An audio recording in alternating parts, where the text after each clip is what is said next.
Alors oui, certains vont me dire qu'il était temps que je vous parle de cette série TCL C82 sur la chaîne et pour cause. C'est vrai qu'avec cette gamme de produits, eh bien TCL veut démocratiser la technologie LCD mini LED. Et c'est de ça dont je vais vous parler aujourd'hui. De toute façon, vous l'avez vu dans le titre de la vidéo. Aujourd'hui, je teste pour vous le 65C825, cette gamme de produits qui veut, comme je le disais, démocratiser l'accès à la techno LCD avec du rétroéclairage mini LED. Alors, comment le constructeur envisage de faire ça? Est-ce que ça vaut le coup? Est-ce qu'il faut craquer ou pas? Est-ce que c'est intéressant? Eh bien, c'est de tout ça dont on va se parler dans ce test. C'est parti, on commence comme d'habitude par les caractéristiques techniques.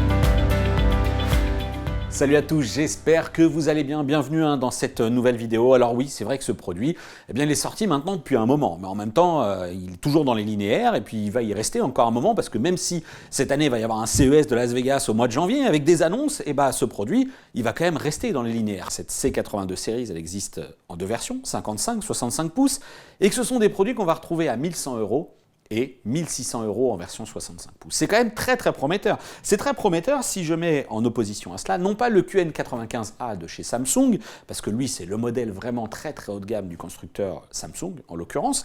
Vous avez d'ailleurs le lien qui s'affiche ici, mettez-le de l'autre côté et puis vous irez voir la vidéo après, elle sera aussi dans la description de la vidéo. On va plutôt l'opposer à un QN85A chez Samsung. Un QN85A qui est proposé par exemple en 55 pouces à 1600 € et en version 65 pouces à 2000 €. Alors moyennant évidemment le petit truc qui se passe souvent chez Samsung, c'est à savoir les offres de remboursement. Alors maintenant que vous avez ça en tête, eh bien vous avez les caractéristiques techniques qui s'affichent juste à côté de moi. Et ce téléviseur, là où il est prometteur, eh bien c'est que, comme je le disais, je l'ai suffisamment dit déjà, il utilise la technologie LCD mini LED. Donc c'est une dalle 10 bits 100 Hz de type VA qui va utiliser 160 zones de rétroéclairage, mais TCL ne communique pas sur le nombre de mini LED. Néanmoins, vous le voyez déjà là à l'image, on est sur une capacité de production de cette dalle LCD à produire des noirs très intéressante. Mais on va y revenir. Vous le voyez aussi dans la fiche technique, d'autres points importants. Chez Samsung, le Dolby Vision, on oublie, on met de côté, c'est pas compatible. Chez TCL, eh bien, il n'y a pas de concession, puisque l'on va retrouver le support du HDR10, du HDR10+, du HLG, du Dolby Vision, y compris Dolby Vision IQ. Un bon point, là encore, sur le papier.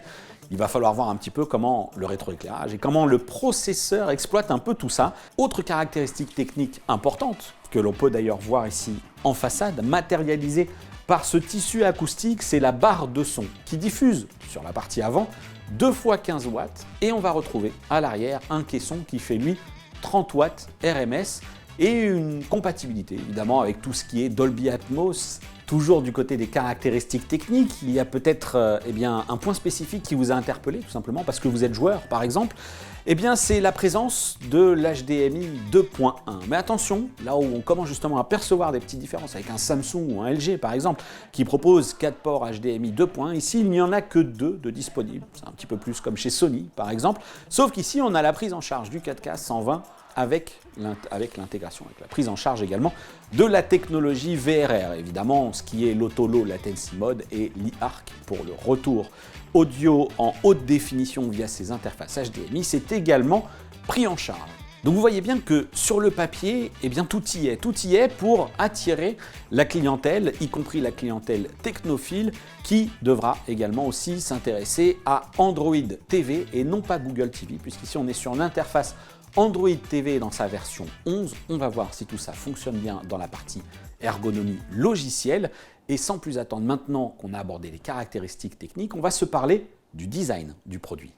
Alors comme on le dit souvent, les goûts et les couleurs ça ne se discute pas. Soit vous irez chercher quelque chose de très sobre comme chez Sony ou même certains téléviseurs OLED de chez LG, soit vous irez chercher des trucs un peu fonctionnels comme chez Panasonic par exemple ou Philips avec des dalles que l'on peut tourner pour venir orienter et s'éviter ainsi l'inconfort de certains reflets de la lumière par exemple, et soit pourquoi pas, eh bien, vous vous intéresserez, ou en tout cas vous serez séduit par ce que propose ici TCL. Et on a des bordures qui sont assez fines et surtout tout le cadre est en métal. Tout le cadre est en métal, que ce soit ici, sur les parties des côtés, sur la partie basse, mais aussi sur le pied central. Et alors ça, c'est déjà un premier bon point, parce que la dalle ne peut pas tourner, mais le pied qui fait à peu près 29 cm de profondeur par 43 de largeur va vous permettre de poser cet immense 65 pouces sur un meuble un petit peu plus petit. Même si vous voulez l'accrocher au mur, il y a un système de support classique, VESA, 400-400 à l'arrière, mais il va falloir bien dimensionner la chose parce que, alors évidemment, si vous enlevez le pied, on gagne quelques kilos puisque c'est un pied métal, mais voilà, va falloir avoir ça en tête. Je ne trouve rien à reprocher non plus à cette barre de son. Le tissu est plutôt bien tendu, plutôt de bonne qualité. Ça ballotte pas, on ne voit pas d'effet de grille derrière qui pourrait être un petit peu négligé. Le logo TCL qui est ici présent au bas de la dalle est finalement assez discret puisqu'il est en finition un peu chromée sur un châssis en métal façon brossée, donc ça c'est plutôt une bonne chose. Et vous avez peut-être aussi remarqué cette protubérance qui est là sur le dessus, c'est une webcam, là aussi peut-être que vous l'avez vu dans les caractéristiques techniques, une webcam qui va permettre notamment de profiter de ces services compatibles tels que Google Duo dans cette interface Android TV, et à terme TCL aimerait mettre en place de la technologie de reconnaissance de mouvement pour changer les chaînes, monter le volume, etc. Tout ça ce sera dans un second temps. Alors pour finir avec cette partie design, ergonomie, il faut évidemment se parler aussi de l'ergonomie des accessoires. En l'occurrence, TCL fait partie de ces constructeurs qui vous livrent toujours 2 télécommandes. Ici, on a en l'occurrence le modèle un petit peu réduit, qui est la version simplifiée, avec toutefois, attention, c'est elle qui intègre le bouton Google Assistant et le micro pour piloter le téléviseur par reconnaissance vocale. Et dans la grande, on va retrouver cette fois-ci les touches qui vous permettront peut-être de saisir le numéro de la chaîne que vous souhaitez regarder. Attention, aucune des deux n'est rétroéclairée. Et surtout, si la plus grande propose 2 touches de raccourci vers des services de streaming, en l'occurrence Netflix et Amazon Prime Video, la petite ne propose plus que la touche Netflix. Donc ce sera à vous de choisir laquelle vous voudrez utiliser le plus souvent. Sachez juste que toutes les deux réagissent plutôt bien. Je n'ai pas besoin de pointer le téléviseur pour piloter le volume, par exemple, piloter dans l'ensemble le téléviseur. J'ai quand même trouvé la petite peut-être un petit peu plus réactive. Je ne sais pas si c'est une impression, mais voilà, les deux ont plutôt une ergonomie intéressante. Elles ne sont pas rétroéclairées, le toucher n'est pas d'un feeling extraordinaire, ça fait le job. Voilà, c'est 2 zappettes finalement assez quelconques, mais vous en avez 2. Peut-être que ça vous paraîtra être un bon avantage si jamais, en l'occurrence, vous êtes plutôt du genre à toujours chercher la télécommande. La bonne nouvelle, c'est qu'on ne fait pas de concession sur le support des normes HDR, comme je le disais. HDR10, HDR10+, HLG, Dolby Vision IQ, Dolby Vision qui aura aussi ses déclinaisons lumineux, sombres, en fonction des services, notamment de streaming et des contenus que vous donnerez, avec lesquels vous alimenterez ce téléviseur. Et ça, c'est déjà une bonne nouvelle quant à la disponibilité de tout ça sur un produit mini LED LCD qui ne manque pas de ressources. On va s'en reparler après, évidemment, dans le résultat des mesures. Mais ce que je peux vous dire, c'est vraiment qu'on retrouve justement l'intérêt de la technologie mini LED avec les mêmes forces et les mêmes faiblesses, notamment que j'avais pu pointer dans le QN95A, qui, attention, je le redis, était sur un niveau de puissance lumineuse encore bien supérieur et sur des capacités encore bien supérieures. On n'est pas du tout sur le même niveau de tarif, évidemment. Cette ressource, on la voit au quotidien, systématiquement, que l'on souhaite regarder des films dans l'obscurité, que l'on souhaite regarder ces contenus dans la journée, avec par ailleurs un revêtement anti-reflet qui n'est pas parmi les meilleurs, mais en tout cas qui peut justement aller concurrencer les filtres anti-reflet que je reprochais d'ailleurs à Samsung en disant Samsung est revenu en derrière avec le QN95, on avait un Q95T qui était exceptionnel. Là, on revient sur quelque chose de plus classique, mais qui fonctionne bien, et comme on a de la ressource lumineuse, ça le fait. On n'est jamais réellement complètement gêné par les reflets de lumière, et là, ça, c'est plutôt une bonne chose. Des contrastes, c'est une belle image, du Dolby Vision, du HDR10. Ce qui manque, en fait, dans l'ensemble, c'est une efficacité meilleure encore sur la partie traitement processeur. La puce qui est à l'intérieur, je pense qu'elle doit être améliorée, ou en tout cas l'intelligence de cette puce doit être améliorée, parce que j'ai pu remarquer dans certains contenus que j'ai regardés que parfois il manquait quelque chose, ça manquait un petit peu de contraste dans les zones sombres, donc peut-être un meilleur pilotage de ce rétroéclairage mini LED. Puis parfois c'est la fluidité de l'image qu'il faut venir un petit peu personnaliser soi-même dans les menus. Des menus qui serait également perfectible, mais ça, je vais vous en reparler juste après dans la partie ergonomie logicielle. Donc dans l'ensemble, c'est vraiment sur le traitement du processeur que j'aurais espéré mieux. Parce que vous voyez par exemple sur cette image-là, on a souvent l'impression que les zones sont bouchées et pourtant, parfois, le rétroéclairage, la puissance m'en a mis vraiment plein les yeux. Donc je pense qu'il y a du boulot encore à faire de la part du constructeur sur cette exploitation de la dalle mini LED, de son rétroéclairage, parce qu'il y a quand même 160 zones, comme je l'ai dit, donc 160 zones qui découpent comme ça cette dalle Ultra HD, mais le constructeur ne communique pas sur le nombre de mini LED. Donc pas simple d'être complètement convaincu, et évidemment, je vous en parle régulièrement dans les vidéos, c'est l'effet de blooming qui là est en revanche pas trop mal maîtrisé, notamment sur l'affichage des sous-titres, etc.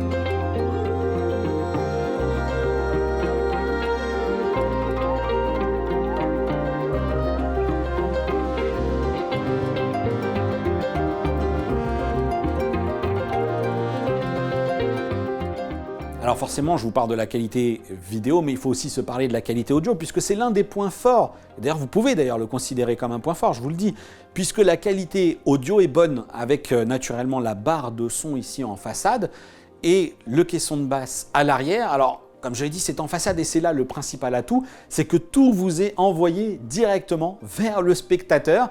Et franchement, ça fait le job, ça fait vraiment bien le boulot. On n'est pas sur le papier, on n'est pas sur une puissance totale aussi élevée que peuvent l'annoncer certains autres constructeurs. Mais comme on a tout qui est dirigé vers nous, ça fonctionne bien.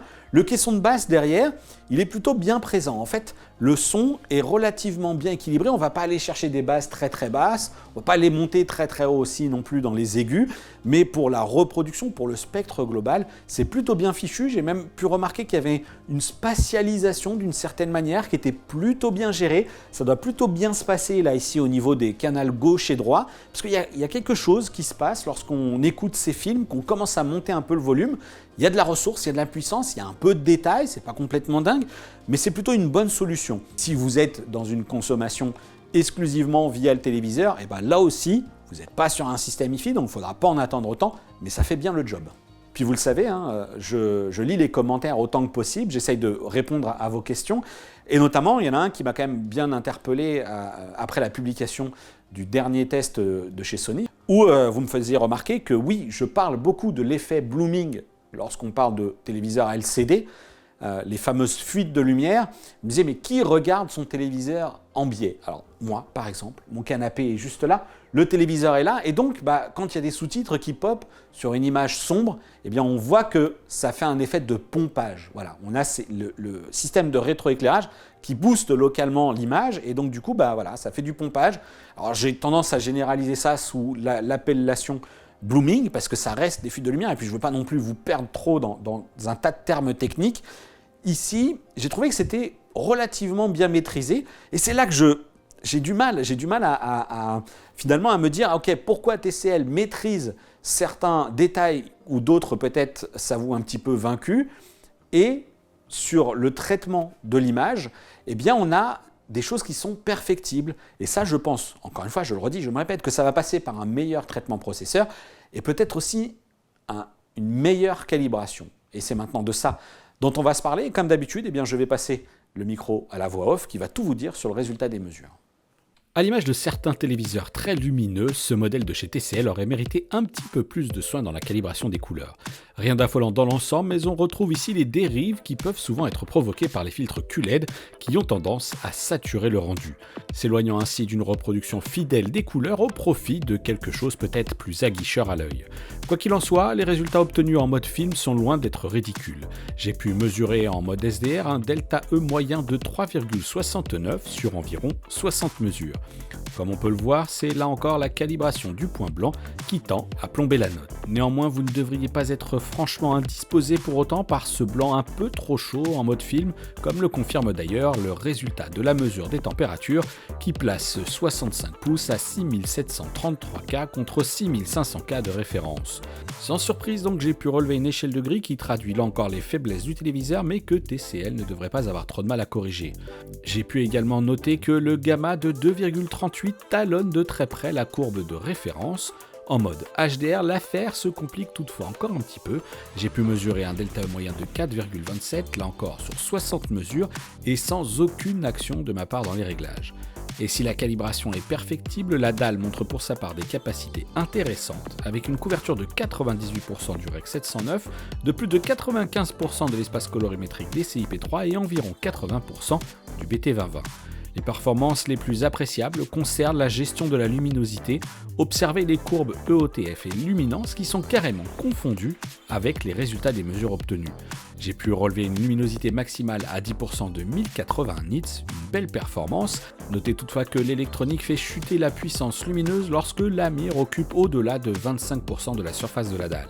Et c'est justement à 25% que le véritable pic lumineux est mesuré avec 1153 nits environ en mode film. C'est en mode dynamique que ce téléviseur atteint son record avec un pic de luminosité mesuré à 1208 nits environ à 25%, mais ce n'est évidemment pas un mode que je vous recommande pour regarder vos films et séries. Il me faut naturellement partager la mesure de delta E moyen en mode jeu qui s'élève à 6,23, une configuration très boostée des couleurs que je n'ai par ailleurs eu aucun mal à percevoir à l'usage. Notez enfin que cette dalle VA, dont on reconnaît facilement la composition des sous-pixels, affiche cependant une bonne uniformité, comme illustrent ici les 25 mesures réalisées sur des mires blanches.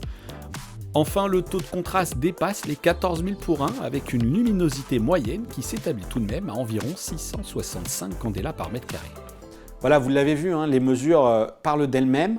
On est sur une calibration qui est perfectible, mais néanmoins on a un potentiel, que ce soit sur la capacité à produire des contrastes, à produire du noir ou à produire de la luminosité, qui est là. Donc c'est vraiment dans cette optimisation que TCL va devoir travailler. La plateforme est bonne. Il va falloir maintenant concrétiser, et d'ailleurs, ça va aussi se matérialiser sans doute par ce qui va arriver chez le constructeur, à savoir le déploiement d'une mise à jour dans le téléviseur qui permettra également aux professionnels, ou en tout cas à ceux qui souhaiteront faire appel à un professionnel de la calibration, d'utiliser la solution Calman. C'est d'ailleurs une solution que moi j'utilise pour les tests de téléviseurs. C'est une solution de portrait display, je ne le mentionne pas assez, et je les remercie encore de donner accès à ces licences pour faire les mesures des téléviseurs. Et voilà, et donc vous avez quelque chose avec une image qui demande à être optimisée, à être perfectionnée. Pareil du côté du moteur de compensation de mouvement. Voilà, il va falloir que TCL maintenant travaille un petit peu là-dessus. Il est temps maintenant de se parler de l'aspect jeu vidéo. Alors ça, c'est une boucle de démo. Moi, évidemment, j'ai joué à des jeux, à du FPS. Alors oui, jouer sur un aussi grand écran, un 65 pouces, 3840 par 2160 à 120 Hz, forcément, ça demande de la ressource. Ça demande aussi à reprendre des habitudes parce qu'on perd forcément un petit peu en précision. Je n'ai pas de console de nouvelle génération. En revanche, ce que j'ai, c'est ça, c'est le PC avec la RTX 3090 qui me permet de vous dire que cette dalle elle est reconnue et compatible avec la technologie G-Sync. En revanche, je ne peux pas vous en dire plus sur ce qu'il en est avec le côté FreeSync d'une Xbox Series X, ni également ce qu'il en est avec tout ce qui est la PlayStation 5, etc. Je n'ai pas ces consoles. Je n'ai rien noté de franchement très perturbant lors de mes différents tests, que ce soit sur du FPS ou sur de la simulation automobile, je vais y arriver. On a là l'occasion de profiter cette fois-ci de la puissance de la dalle, de la luminosité, les contrastes. On a quand même une dalle capable de produire quelque chose de très intéressant, c'est-à-dire lumineux lorsque c'est nécessaire et d'éteindre les pixels lorsqu'ils ne sont pas sollicités, tout en ayant du coup des angles de vision assez intéressants. Donc pas de grosses critiques sur la partie jeux vidéo. Alors on ne va pas retrouver chez TCL des choses un petit peu plus poussées, dédiées à l'attention des joueurs. Je pense notamment à tout ce qui est Game Bar ou Game Optimizer chez Samsung et LG, qui vont vous permettre tout simplement de savoir si vous avez bien activé toutes les bonnes options, si le téléviseur se comporte bien, si vous avez choisi le bon profil de jeu, que ce soit FPS, RTS, que ce soit pour de la simulation automobile, etc. Moi, je n'ai, comme je le disais, pas constaté de bug vraiment rédhibitoire. C'est justement en mode jeu vidéo que j'ai pu constater aussi que cette puissance lumineuse, elle est profitable. Elle est profitable à l'ambiance du jeu, elle est profitable au contraste, etc. On a des noirs qui peuvent être profonds, des lumières qui peuvent être importantes, et donc ça va profiter à tous ceux qui jouent là-dessus, ou en tout cas sur des consoles qui proposent des choses un petit peu évoluées comme le ray tracing. Ça va mettre tout ça en lumière. Je ne suis pas pour autant complètement convaincu qu'on va aller talonner le QN95A qui pour moi reste une référence en matière de jeux vidéo, ou un LG C1 ou un LG G1 en matière de prise en charge, de compatibilité, de réactivité de la dalle, etc. D'ailleurs, TCL n'obtient aucun record sur la partie retard à l'affichage. J'ai pu le mesurer à 13,9 millisecondes. C'est pas un record, mais c'est pas grave non plus, puisqu'on est en dessous d'une image de retard, c'est-à-dire une image de retard entre le moment où vous réalisez une action clavier, souris ou manette, évidemment, et ce qui est ensuite répercuté via la connectivité HDMI sur le téléviseur. Donc vous ne devriez pas avoir de réels problèmes pour tout ce qui est jeux vidéo. Dans l'ensemble, un produit qui, là encore, ne fait pas quelque chose d'exceptionnel, mais qui se comporte plutôt bien. Puis regardez, on va s'arrêter un instant sur un point spécifique de cette ergonomie logicielle que j'aimerais voir évoluer, notamment sur cette partie gaming. Ayez cela en tête quand peut-être vous constaterez des défauts, allez vérifier les paramètres, parce que par exemple ici, alors c'est une vidéo que j'ai là, qui est issue du PC évidemment, je l'ai mise en pause. On a ici un mode image, vous le voyez, j'ai la luminosité, la saturation des couleurs, etc. J'ai ici des choses qui vont être les paramètres avancés, et en fait je ne sais pas si vous avez remarqué, mais dans ce mode image, le choix du mode image a disparu. Il a disparu pourquoi ? Parce qu'en fait, dans les options du système ici, j'ai activé le mode jeu. Alors c'est ce fameux mode jeu qui permettra d'obtenir les meilleures performances, couplé également au fait d'avoir activé le VRR et l'Auto Low Latency Mode. Et si je coupe ici le mode jeu, là où ça va pouvoir commencer à devenir un petit peu perturbant pour vous, c'est que le mode d'image, il peut être en mode film pour utiliser en fait, si vous voulez, la calibration du mode film qui est sans doute la meilleure des deux, mais je peux, là encore, venir choisir le mode jeu. Donc j'ai une deuxième entrée pour choisir le mode jeu et je peux laisser ce mode jeu profiter ici de cette configuration, ce choix colorimétrique, j'ai envie de dire, et redescendre et venir à nouveau chercher le mode jeu. Voilà, vous voyez qu'il y a quand même, on a plusieurs entrées comme ça, plusieurs points qui se chevauchent les uns les autres, qui sont un petit peu perdus un peu partout dans les menus. Je peux désactiver le VRR et l'Auto Low Latency Mode avec le mode jeu activé. Ici, je l'ai perdu, donc comme je le disais évidemment, dans la partie menu de l'image. Je vais aller le couper là. Oh, il est où ? Il est là. Tac, tac, tac. Je le coupe ici. Je reviens en arrière. Je vais retrouver dans mon mode d'image le mode jeu. Sauf que dans les options, le VRR et l'Auto Low Latency Mode va être désactivé. Donc pensez bien, lorsque vous allez vouloir rentrer et accéder à vos titres les plus poussés graphiquement, où vous allez vraiment avoir besoin de ce maximum de fluidité, pensez à vous rendre dans les options système pour activer le VRR, l'Auto Low Latency Mode et idéalement, du coup, venir cocher ici le mode jeu. Et là, normalement, vous devriez être dans une configuration idéale pour profiter de vos titres 4K 120 Hz avec la meilleure des fluidités, de la luminosité, du contraste, etc. Pas simple, il va falloir faire quelque chose là-dessus TCL. Et avant de conclure, de vous livrer mon verdict sur ce 65C825, il faut qu'on se parle de l'ergonomie logicielle. Alors là, on va aller vite. La bonne nouvelle, c'est qu'on est sur Android TV dans sa version 11. Ça, c'est le premier bon point, c'est dommage, c'est pas du Google TV, mais c'est déjà la dernière version d'Android TV à l'heure actuelle, donc c'est plutôt bien. On est sur une interface qui, sans surprise, est réactive. Pour le coup, là, j'ai pas grand-chose à reprocher au processeur. La reconnaissance via l'assistant de Google se passe bien également. Et finalement, c'est plutôt dans la surcouche de personnalisation, dans ce qu'on pourrait attendre de la part de TCL sur l'accès cette fois-ci au menu. Vous voyez, c'est justement un peu trop brut de décoffrage façon Android TV. C'est-à-dire que vous voyez, il y a des menus, hein, ils sont là, on a les paramètres intelligents sur lesquels on va retrouver image intelligente avec la luminosité adaptative.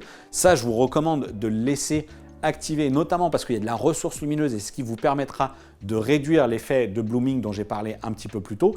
La partie son adaptatif, moi ça je l'ai coupé parce que j'ai eu l'impression que ça ne produisait pas toujours l'effet que j'attendais en tout cas.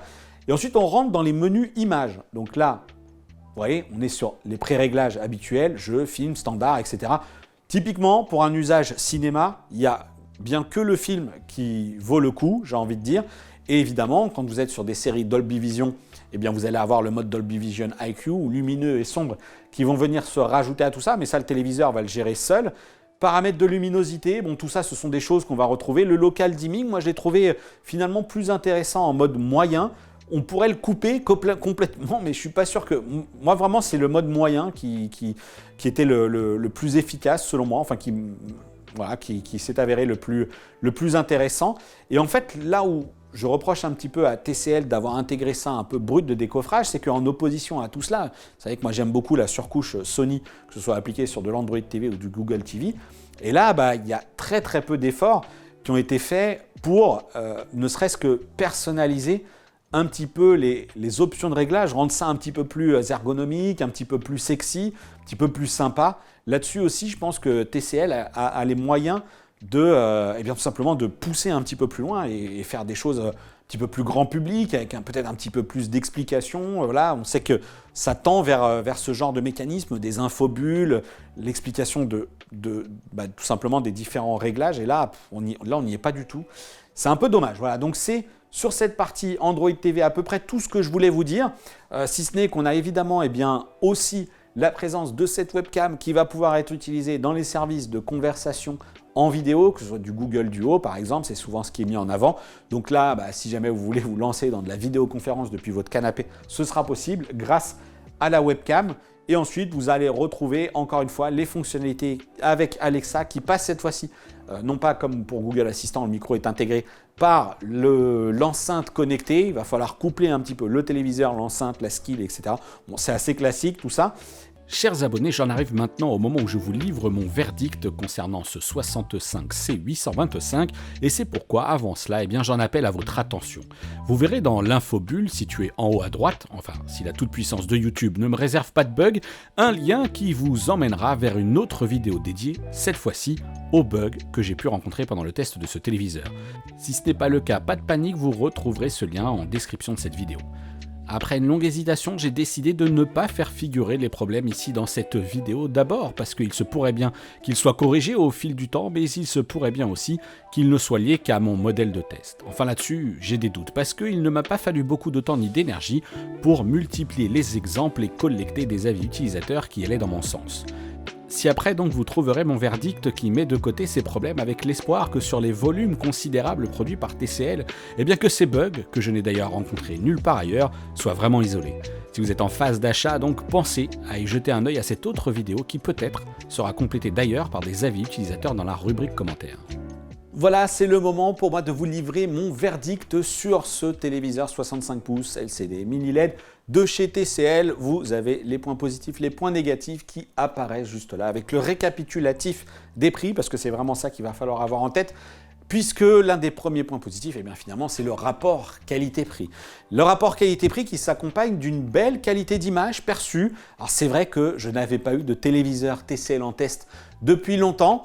On avait quelques petites histoires avec TCL pour ne rien vous cacher et donc il y avait un petit point de blocage et donc c'était l'occasion d'y revenir avec un téléviseur qui finalement montre qu'il y a eu du travail de fait sur cette seconde itération de téléviseur mini LED puisqu'ils avaient déjà proposé un mini LED qui était un X10 et ils vont a fortiori aussi proposer ce fameux téléviseur avec la technologie OD0 LED ou alors le mini LED est carrément plaqué, enfin la rétroéclairage est plaqué avec la dalle LCD, donc ça devrait vraiment permettre de proposer une maîtrise de la lumière, une maîtrise des contrastes, etc.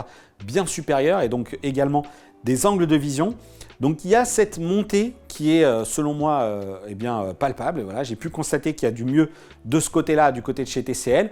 Petite amélioration aussi du côté du traitement processeur, mais pour moi TCL n'est toujours pas à la hauteur des acteurs historiques et en même temps, c'est aussi pour ça qu'on les apprécie et qui font la différence, les Sony, les Samsung, les Panasonic, enfin Sony, Panasonic en tête, Samsung et LG qui sont également très près derrière, et puis un Philips évidemment à ne pas oublier avec son processeur P5 qui fait aussi des merveilles en matière de traitement, d'upscaling, etc. Peut-être un petit peu d'optimisation aussi à faire de ce côté-là, de l'optimisation aussi à apporter également en mode jeu, dans l'interface, indiscutablement avec de l'Android TV qui est fluide, mais des menus qui mériteraient d'être un petit peu mieux agencés ou également aussi un petit peu mieux renseignés, avec quelques petites infobulles. Encore une fois, c'est une tendance, donc il ne faut pas s'en priver, il faut donner le moyen aux gens de comprendre ce qu'ils sont en train de faire avec leur téléviseur.